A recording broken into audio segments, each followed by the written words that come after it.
Hi, so it's another week of learning here at Cross Anatomy, and keeping the positive vibes, you'll only need to suffer for 4 more days, and it's a weekend again. This is a real picture that is unedited of a young man who was born with this deformity since birth. What deformity do you think this is? Also, I just would like to clarify that we are looking at the depression at the middle of the chest, and not his nipples, not his armpits, and definitely not his belly button. You might say, Doc, we know. Alright, just wanna make sure we are looking at the same thing. So this is the exact opposite of the picture before. If that's not clear, let me help you. What deformity do you think this is? For those who know, that's good. You may now leave. Kibo naman dae mo. Just kidding. But for those who have not seen the two pictures ever, you will discover new wonders in the human body today. Good day, everyone. Welcome to your first roller coaster ride in the world of cross anatomy. The thorax, or also known as the chest. My name is Doc Klein. Let's begin. The thorax acts like a cage to protect your heart from your ex-girlfriends or ex-boyfriends, and also the lungs are there to act like pillows for your heart to lie on when you just broke up. Anyways, here are the chapter objectives. An understanding of the structure of the chest wall and the diaphragm is essential if one is to understand the normal movements of the chest wall in the process of aeration of the lungs. Second, contained within the protective thoracic cage are the important life-sustaining organs such as the lungs, the heart, the major blood vessels. In addition, the lower part of the cage overlaps the upper abdominal organs such as the liver, the stomach, and the spleen, and offers them considerable protection. Also, the chest wall is strong, blunt, or penetrating wounds can injure the soft organs beneath it. This is especially so in an era in which automobile accidents, stab wounds, and gunshots are commonplace. And lastly is to understand the ribs and their movements, the diaphragm, its attachments and its function, and the contents of an intercostal space because it comes in handy when you do your clinical practice. The rib cage or the thoracic cavity or the thoracic cage protects the vital organs within the thorax and forms a semi-rigid chamber which can increase and decrease in volume during respiration. It consists of thoracic vertebra, the ribs with their associated costal rib cartilages, and the sternum. The The thorax or the chest thorax. is the region of the body between the neck and the abdomen. It is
There are thoracic inlet and outlet apertures. These are spaces by which majority of the structures from the thoracic cage exist or exits. Sorry, exits.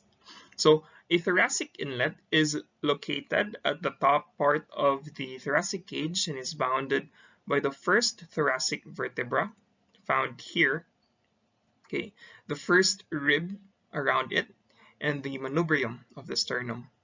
The thoracic outlet aperture is bounded by the 12th rib at the side, the subcostal margin, which is here, and the xiphoid process.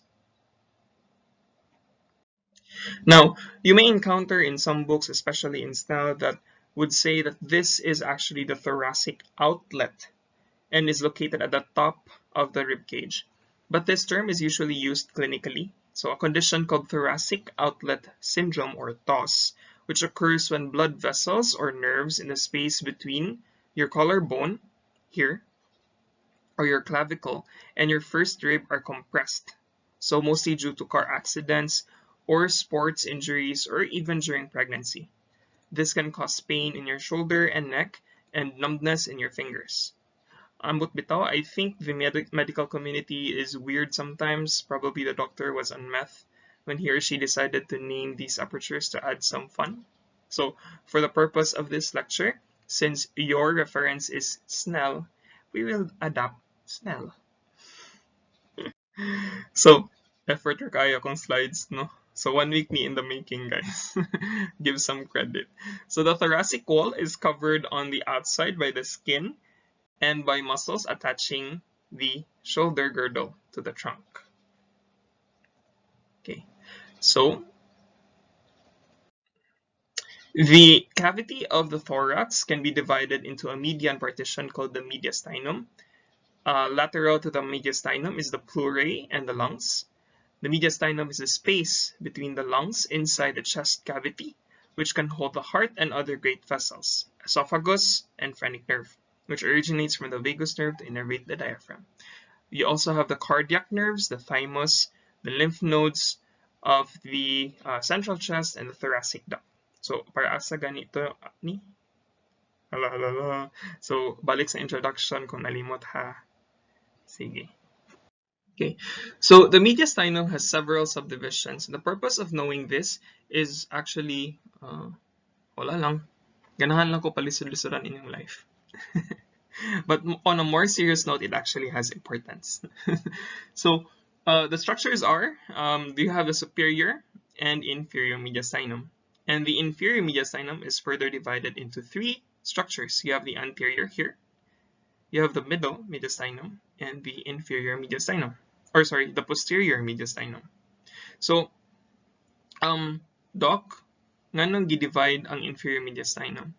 So aside from the thorax protecting your heart from your ex or soon to be ex, you will have the middle mediastinum that protects your heart from the mistake you are going to make. Others call it sawi sa pag-ibig. But this is particularly true since the middle mediastinum protects the heart from other structures surrounding it. Alright, so the mediastinum, we have the superior mediastinum. So here, the borders of the superior mediastinum is the first rib superiorly and the T4 inferiorly. So it's a line that demarcates from the sternal angle of Louis to the vertebral body of the thoracic vertebra, the fourth thoracic vertebra. Now you have the contents here. You have the try to eat toast and vitamins. Now, little Oliver. Alright. So next we have the inferior mediastinum. First, we're going to discuss the anterior part. So once again, the superior portion of the mediastinum is the inferior portion of the superior mediastinum. So the borders are superiorly, you have the sternal angle of Louis in line with the fourth thoracic vertebrae. Then anteriorly, you have the sternum. Posteriorly, you have the pericardium. And inferiorly, you have the siphisternal joint, and also which aligns with the ninth thoracic vertebra. So the contents are the remnants of the thymus and the lymph nodes. So usually the thymus would disappear during childhood, and it becomes a remnant when you're an adult. So in the middle inferior mediastinum, here in the center, you have once again the T4 as a superior border and the T9 for the inferior border. Then you have the interior aspect, you have the anterior mediastinum, or also the pericardium. In the posterior aspect, you have the posterior aspect of the pericardium. For the contents, you have the phrenic nerve, the heart, the pericardium, the ascending aorta, the pulmonary trunk, the superior vena cava, and the pericardio phrenic artery.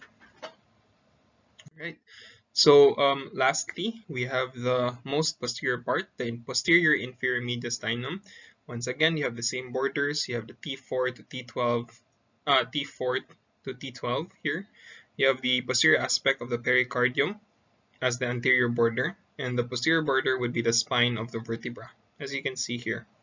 Contents would include descending thoracic aorta, azygous veins, hemiazygous veins, accessory hemizygous veins, thoracic duct, cisterna chyli, esophagus, esophageal plexus, vagus nerve, greater and lesser, and least splanchnic nerves, and your lymphatics.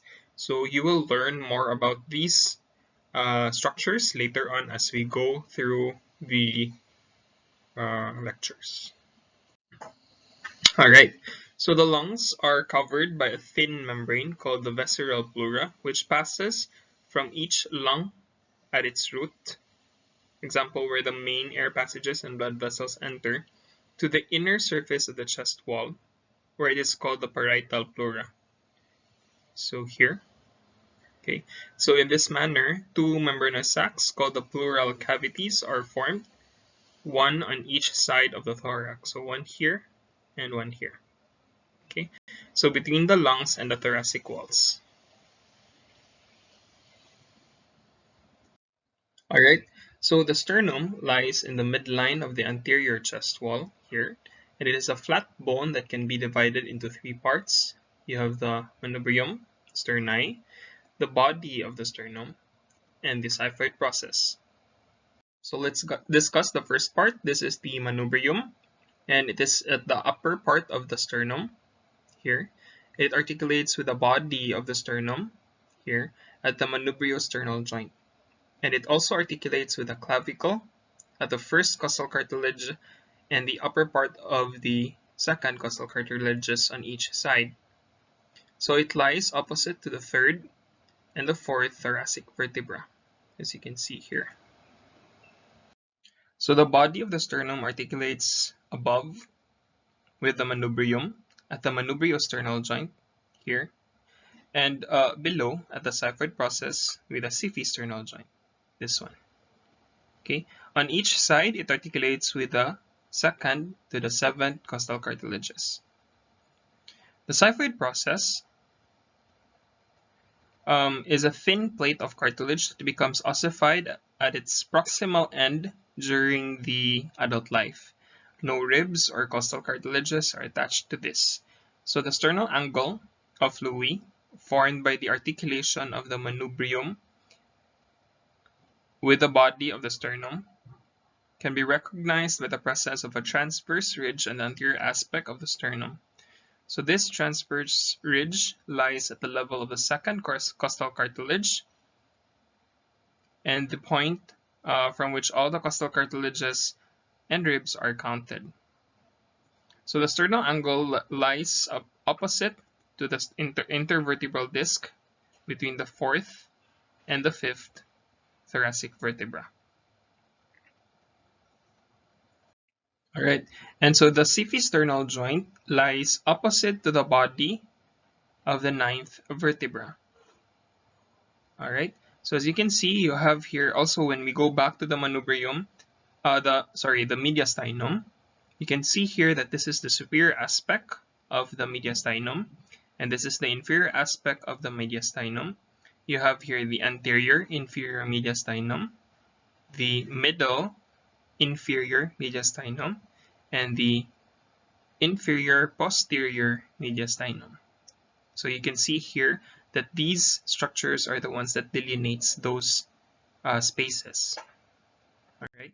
So you are free to crave, pero sorry to burst your bubble. This is how it actually looks like under years of formalin.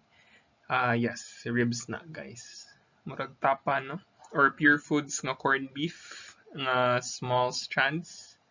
Kana siya. Also, disclaimer lang guys, I stole this picture from Jopet and Andy. wala ko na nang hit. So, pero yung anak mo nila ka-love, kaya nindot kayo quality ang video. Lami ra kaayo ang corned beef tanawon oy. So there are 12 pairs of ribs according to their relation with the sternum, all of which are attached posteriorly to the thoracic vertebra. Ay, sorry, naglupad ang sternum. Okay. Yan, sumpay na gid sila, guys. Okay. So the ribs are divided into 3 categories. So the true ribs are the upper 7 pairs that are attached anteriorly to the sternum by their costal cartilages. Then the false ribs, here at the bottom, you have the 8th, 9th, and 10th pairs of ribs are attached anteriorly to each other, and the 7th rib by means of their costal cartilages and small synovial joints. Okay, so as you can see here, they are attached to that. Now the floating ribs here at below, you have the 11th and the 12th have no anterior attachments, as you can see.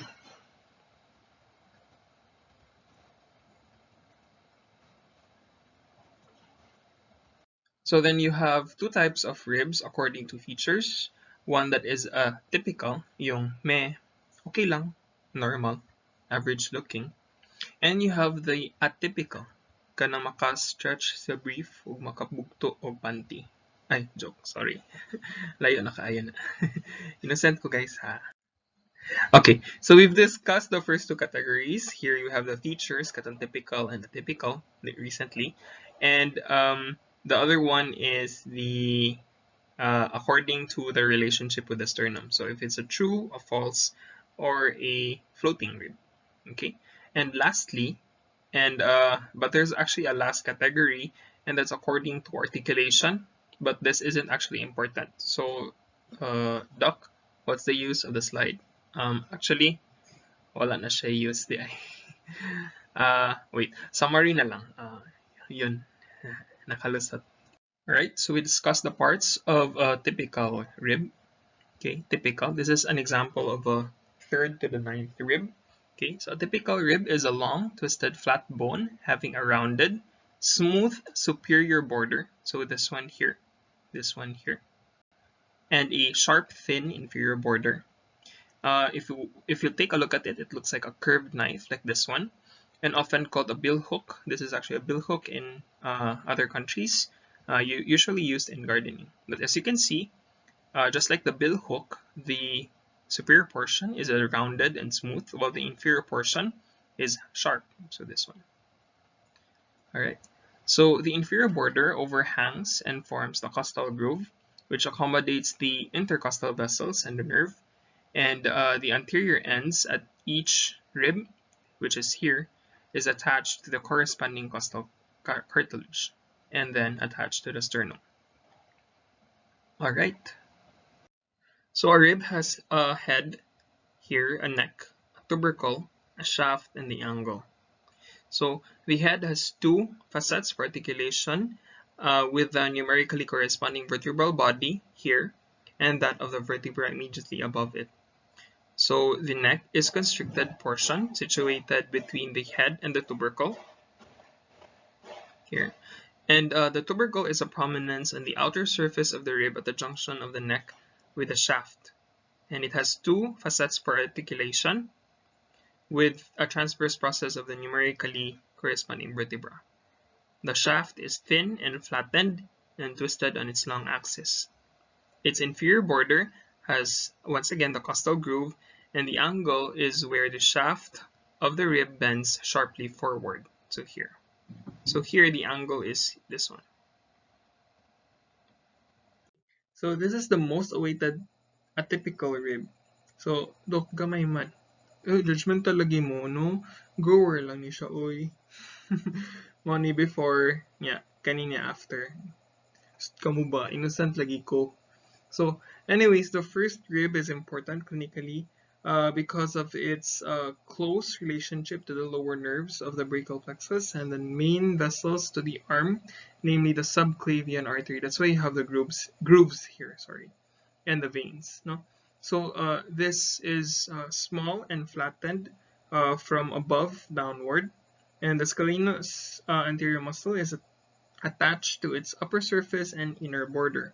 Anterior to the scalenus anterior, the subclavian vein crosses the rib posterior to the muscles attachment. The subclavian artery and the lower trunk of the brachial plexus cross the rib and lie in contact with the bone. So as you can see here, you have demarcations. For example, this is the origin of the anterior muscle. This is the insertion of the posterior scalene. Once again, you still have the head, the neck, and the tubercle, and the angle is actually located here already. Okay. So for the costal cartilages, these are bars of cartilage containing or connecting the upper 7 ribs to the lateral edge of the sternum and the 8th, 9th, 10th ribs to the cartilage immediately above it. The cartilages of the 11th and 12th ribs ends in the abdominal musculature. So the costal cartilages contribute significantly to the elasticity and mobility of the thoracic walls, and in old age, the costal cartilages tend to lose some of their flexibility as a result of superficial calcification. Luwi ni siya, no? Game of Thrones, guys. So, for the joints of the walls of the chest, the manubriosternal joint here is a cartilaginous joint between the manubrium and the body of the sternum, and a small amount of angular movement is possible during respiration. So the siphisternal joint here is a cartilaginous joint between the xiphoid process or cartilage and the body of the sternum. So the xiphoid process is usually fuses with the body of the sternum during middle age. So once again, that's the manubriosternal joint, and that is the. Alright, so the first rib and their costal cartilages are fixed to the manubrium and are immobile. The raising and lowering of the ribs during respiration are accompanied by movements in both the joints of the head and the tubercle, permitting the neck of each rib to rotate around its own axis. So more on this later when we talk about respiration. I'm just excited.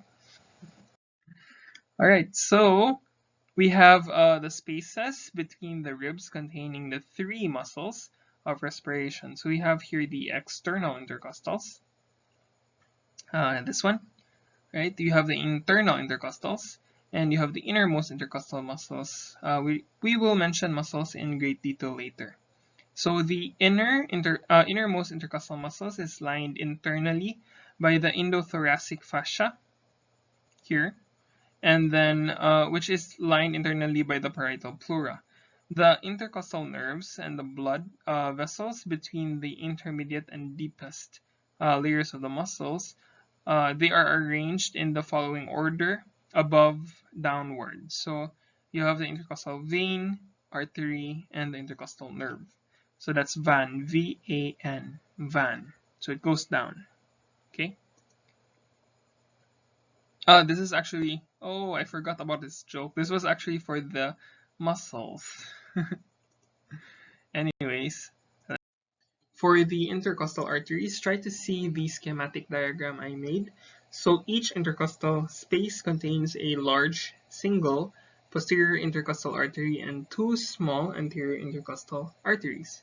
So the posterior intercostal arteries of the first 2 spaces are branches from the superior intercostal artery and a branch of the costocervical trunk of the subclavian artery. The posterior intercostal arteries of the lower 9 spaces are a branch of the descending thoracic aorta. The anterior intercostal arteries of the first 6 spaces are branches of the internal thoracic artery, which arises from the first part of the subclavian artery. The anterior intercostal arteries of the lower spaces are branches of the musculophrenic artery, one of the terminal branches of the internal thoracic artery. Each internal intercostal artery gives off branches to the muscles, skin, and parietal pleura, and in this region of the breast in the female, the branches of the superficial structures are particularly large. So when you try to study arteries, guys, and veins, or more or less a circulatory system, what you have to do is to trace from the heart if it's an artery, you have to trace it from the heart, from the left ventricle specifically, and then where it goes, going to the artery itself. Because sometimes when they ask a question, you would say that this branch is actually this branch innervates this, supplies this part. Okay, and then the choices are, you can't see posterior intercostal arteries, but what you can only see is costovertebral trunk or the superior intercostal artery. So that's why you really have to know the circulation itself, so where it goes. Okay, so this is actually the schematic diagram for what I just explained a while ago for the intercostal arteries. Okay, then next up, this is actually the full one of the schematic diagram. So two anterior intercostal arteries for the upper six intercostal spaces. You have perforating arteries, which accompanies the terminal branches of the corresponding intercostal nerves. You have the pericardiophrenik artery, which accompanies the phrenic nerve and supplies the pericardium. You have the mediastinal arteries, to the contents of the anterior mediastinum, such as the thymus. And then you also have the superior epigastric artery, which enters the rectus sheath of the anterior abdominal wall and supplies the rectus muscle as far as the umbilicus. So lastly, you have the musculophrenic artery. I place it here because usually these are the ones that are frequently asked. No? So the musculophrenic artery, which runs around the costal margin of the diaphragm and supplies the lower intercostal spaces and the diaphragm. Alright, so for the veins, they have their corresponding posterior intercostal veins drain backwards into the zygous veins, and then or hemiazygous veins depending, and their anterior intercostal veins drain forward to the internal thoracic and the musculophrenic.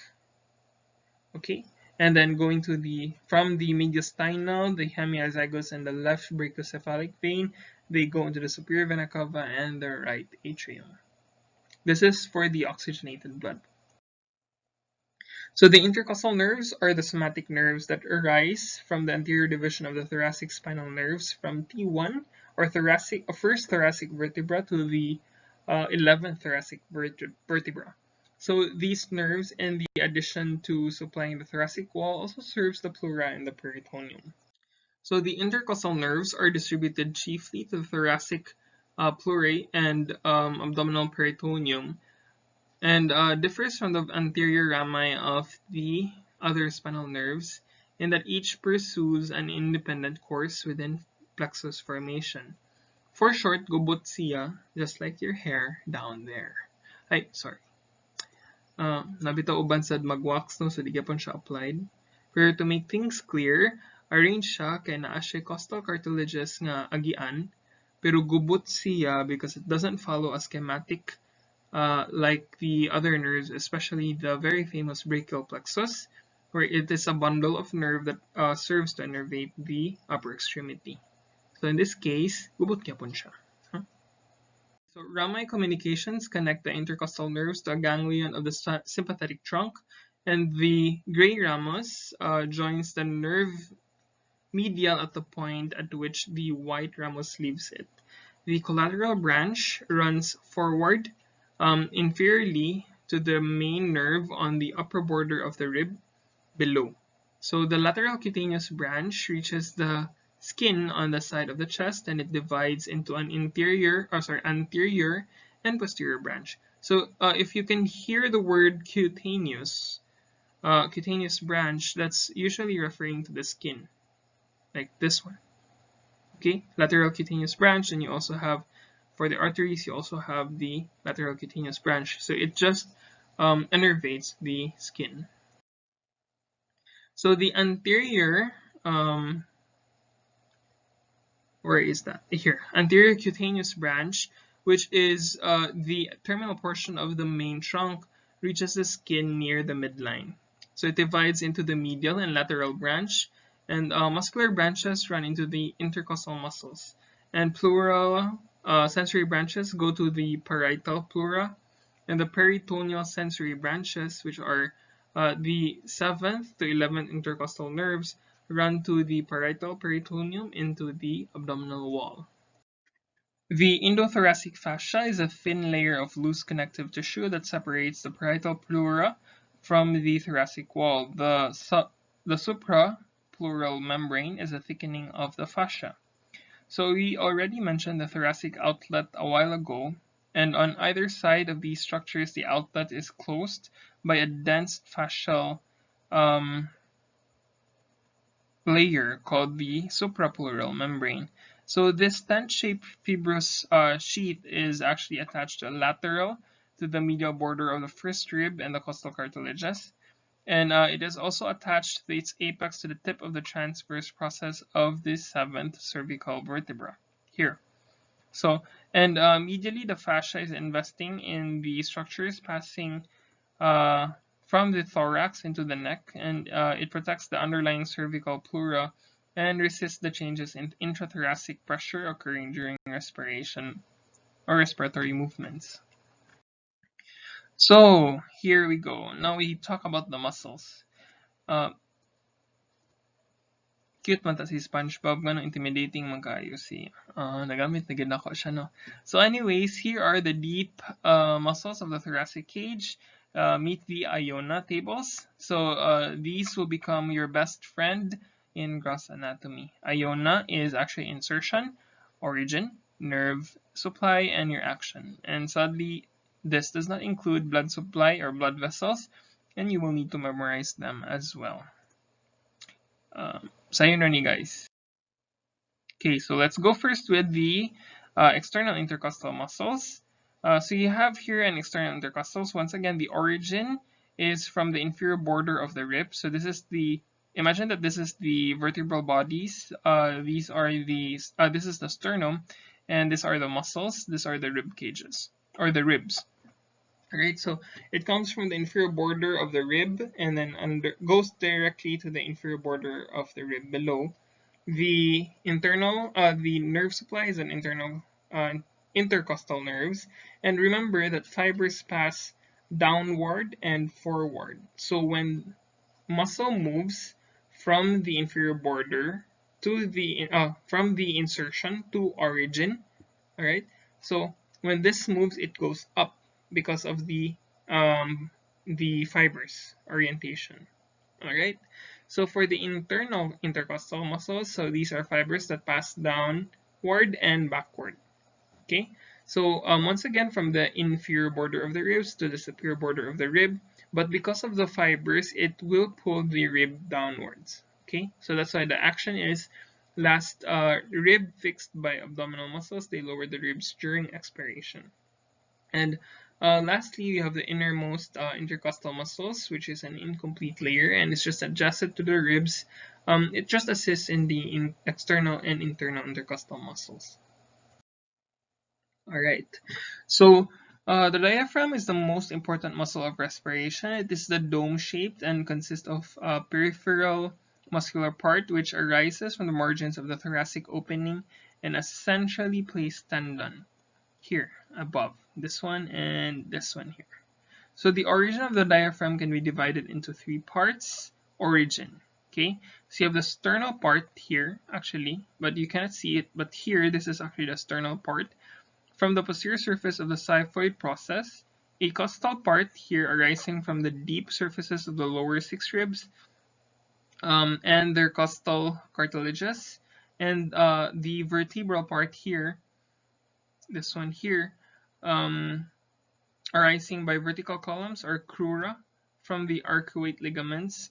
The right crus rises from the sides of the bodies of the first three lumbar vertebra and the intervertebral disc, while the left crus arises from the sides of the body of the crura, or sorry, of the first two lumbar vertebrae and intervertebral disc. And lateral to the crura are the diaphragm, arises from the medial and lateral arcuate ligaments. So these are the ones here. And the medial arcuate ligament extends from the side of the body of the second lumbar vertebra to the tip of the transverse process of the first lumbar vertebra to the lower border of the 12th rib. The medial border of the first crura are connected by the median arcuate ligament, and which crosses over the surface or the anterior surface of the aorta. The diaphragm is inserted into a central tendon, this one here, which is shaped like three leaves. So the superior surface of the tendon is partially fused with the inferior surface of the fibrous pericardium, the heart, and some of the muscles or the muscle fibers of the right crus pass up to the left and surround the esophageal orifices in the sling loop or the sling-like loop. Sorry, this one. And these fibers appear to act as a sphincter and possibly assist in the prevention of regurgitation of the stomach contents into the thoracic part of the esophagus. So here you have the action, and I just actually mentioned it all. So for the actions of the diaphragm, we're actually done with the insertion, the origin, and the innervation. For the action, there are actually four actions of the diaphragm. The first one is a muscle of inspiration, and the diaphragm pulls its central tendon down and increases the vertical diameter of the thorax. The diaphragm is the most important muscle used in inspiration. Muscles of abdominal straining. The contraction of the diaphragm assists the contraction of muscles of the anterior abdominal wall in raising the intra-abdominal pressure for maturation, which means urinating, defecation, which means pooping, and parturition, which means childbirth. And this mechanism is further aided by a person taking a deep breath and closing the glottis of the larynx, mootong for short. The diaphragm is unable to rise because of the air trapped into the respiratory tract. Now and again, air is allowed to escape, producing grunting sound.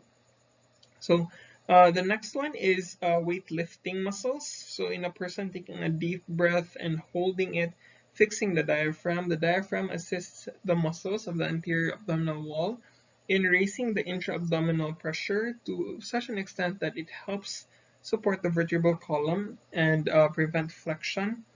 This greatly assists the vertebral or the post-vertebral muscles in lifting heavy weights. So I wish I could actually do that, no? So thoraco-abdominal pump. So we go back to the first picture. The descent of the diaphragm decreases the intrathoracic pressure and at the same time increases the intra-abdominal pressure. And this pressure changes compresses the blood in the inferior vena cava and forces it upward into the right atrium of the heart, facilitating blood flow. So this is also how blood comes up from the inferior vena cava towards the heart. Okay, but moving your limbs, moving your especially your lower extremities, such as doing ankle pumpings or just running, walking, would actually facilitate the blood flow to go back to your heart. Okay, or from the veins to go back to your heart. All right. So for the openings of the diaphragm, we have the aortic opening here that lies anterior to the body of the 12 vertebra or thoracic vertebra between the crura, and it transmits the aorta, the thoracic duct, and the azygos vein. The esophageal opening, which is here, lies at the level of the 10th thoracic vertebra in a sling of muscle fibers derived from the right crus, and here, and it transmits the esophagus, and the right and the left vagus nerves, the esophageal branches of the left gastric vessels, and the lymphatics from the lower third of the esophagus. So the caval opening lies at the level of the 8th thoracic vertebra in the central tendon, and it transmits of the inferior vena cava and terminal branches of the right phrenic nerve. Alright, so second muscle is levatoris costarum, a much more powerful Harry Potter spell than Wingardium of Leviosa, capable of levitating not just feathers, but your ribcage as well. Anyways, let's go back to track. The Levatoris costarum comes from the tip of the transverse process of C7 and T11 to T1. Sorry, T1 to T11, and attaches to the shaft of the ribs below it. It has two heads, the brevis here and the longus. As you can see here, you also have the brevis and the longus. Okay, brevis, longus. Okay, so brevis because it's smaller and longus because it's, well, longer. It is innervated by the posterior rami of the thoracic nerves and supplied by the dorsal branch of the posterior intercostal arteries. So, um, you have to memorize the posterior intercostal artery, all right? And what's a dorsal branch of the posterior intercostal artery? So, once again, itong dorsal. So you have to review. Pero enough na ang posterior intercostal arteries, guys. Okay na siya. Okay na ko na. Okay? So once again, insertion brings the muscle closer to the origin when activated. So if this muscle is activated, it pulls the lower ribs here up. Okay? So when you breathe in, your ribs elevate and therefore this becomes active. Levatorius is already a hint to you guys, and costarum comes from the Latin word rib. Okay? So here you have an example. Once again, this is your brevis here, and this is your longus. Okay? Brevis, longus. Levatorius, costarum, brevis, levatorius, costarum, longus. Okay? Next up are the serratus posterior superior and inferior. Mummified version lang ni guys akong pick ha kay hadlok kay itong pics nilang or videos nilang Jopet ug Andy no. Lami ning ako kay murag mga dried tapa lang. So to go back, serratus because it's serrated, posterior because it's located posteriorly, and inferior and superior because they were originally friends with benefits but it didn't work out. So they separated. So blood supply comes from the posterior intercostal arteries again. Wow, perfect na gid mo ani basta blood supply akong i-asa exam, no? So from the words itself, you have a serrated muscle in the posterior location of the body, which is at the back. And superior just means that it's located superiorly and it raises the ribs and therefore an inspiratory muscle. Once again, it's the same name here. You have a serrated muscle at the posterior side of the body or in the back, and it's located inferiorly, and it depresses the ribs, and therefore it is an expiratory muscle. Alright, paspas na kini guys na dalira. This is pectus excavatum and is a congenital deformity of the chest wall that causes several ribs of the breastbone or the sternum to grow into an inward direction. Usually the ribs and the sternum go outward at the front of the chest. With pectus excavatum, the sternum goes inward and forms a depression in the chest. And the exact cause is actually unknown, but the conditions can run in families. However, so genetics may be a risk factor. Common diseases would actually include Marfan syndrome and many others. So this is an example. This is a transverse section of a lung or of the thorax with pectus excavatum. As you can see here, the heart is actually transposed to the right side, to the left side of the body for adjustments. Okay, and this is a normal transverse section of the thorax. So for the other one, this is a pectus carinatum. So this is actually a rare chest wall deformity that causes the breastbone to push outward instead of being flushed against the chest. So it is also known as the pigeon chest or the keel chest. No? So this is an MRI imaging of the thorax with the pectus carinatum. And when the chest wall develops, the cartilage that connects the ribs usually grows flat along the chest. So in cases of pectus carinatum, this cartilage grows abnormally, causing unequal growth in the areas where the ribs connect to the sternum. The causes, this actually causes the outward appearance of the chest wall, and most often pectus carinatum develops during childhood and gets more pronounced as children goes through puberty because of the growth spurt. No? So in some cases, it may not be noticed until a child goes through their adolescent growth spurt, and the exact cause is actually unknown, but similar to pectus excavatum, this condition runs in the family, and however, so genetics may be a risk factor. Another disease that could have caused this would also still be Marfan syndrome. Alright, so tired of all the things we just talked about? So take a break, nap for 10 minutes, play a quick game of Mobile Legends, PUBG, Dota 2, or listen to your favorite music. I decided to cut the lectures into small bite pieces because I know there are tons of things that may be new to you guys, but I don't want you to further overwhelm yourselves. There are certain things I did not tackle in here that is definitely in the book, so please read through them. Those are still equally important. And the next topic will be interesting. You have the lungs and the what else? The heart, the esophagus, and the thymus. So, all right. So see you later after your short break. Thank you.